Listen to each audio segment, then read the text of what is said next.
If you've ever wondered why there's so much chronic illness in people on long-term prescription medication, you're not going to want to miss this very important video on Tucker. Watch this. The business model of the healthcare system is volume. It's how many patients can you see, not what their outcomes are. We are paid for volume, not outcomes. Now, did you see that as a surgeon? I'm going, yeah.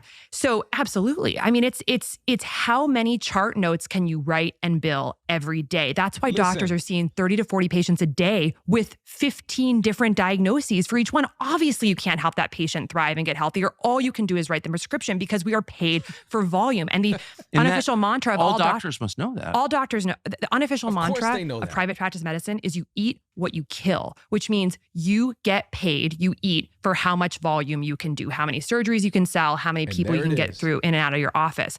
Now, back in when Obamacare was coming about, they were, which was really an utter failure.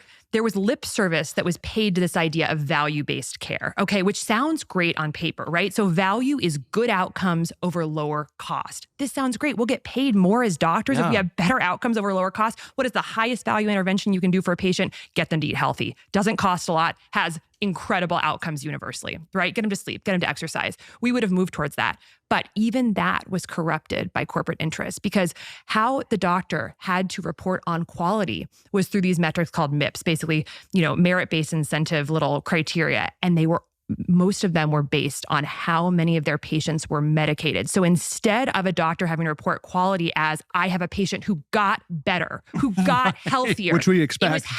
Long-term medications. How many of our people can we keep on long-term meds versus people who we can take and actually get better and improve their situation and circumstance? This is the goal of Big Pharma. This is the goal of medicine, and it comes from the top down. I mean, how much more do we need to hear to understand that this is how things work?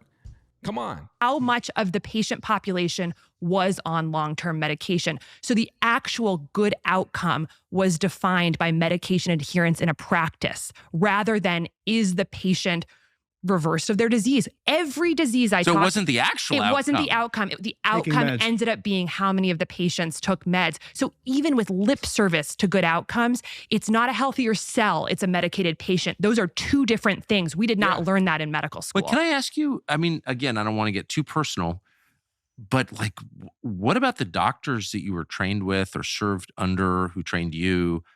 I'm sure a lot of them are good people. I know all of them are smart. Yes.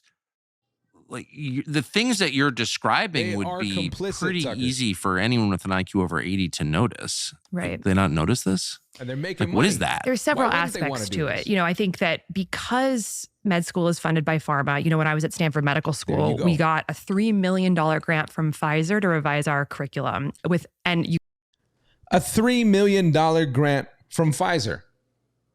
And you think Pfizer's just going to go ahead and step back and let you do your thing without saying anything to you? Oh, for sure. They'll say that that's the case, but their hands in the honeypot.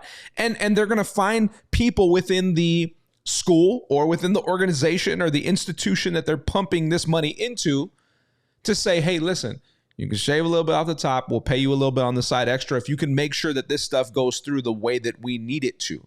So they're going to essentially massage that whole relationship to, in turn, ensure that the outcome that they want will actually take place, which in this case is a sick care system. Push it through, make sure that we can start utilizing these types of things. Let's implement meds in people long-term in healthcare. Let's not take them off of it. Let's keep them on these prescription drugs. And this is how we rack up. This is how we make money. It's obvious. Can look up the articles from this time. It was around 2011. The grant was with no strings attached. They had no control over what the curriculum development was going to be. But, if you're accepting $3 million from Pfizer, of course it's going to have an influence on what we're learning. And the dean received consulting payments as well. Actually? Yeah. The dean during her time, Philip. The dean received payments, exactly what I just said. They find somebody at the top. They say, listen, we'll give you the bag if you can just do this. I mean, guys, these people are so smart, but they're so stupid at the same time. But I think it is almost a flex because they know who's going to do anything about it.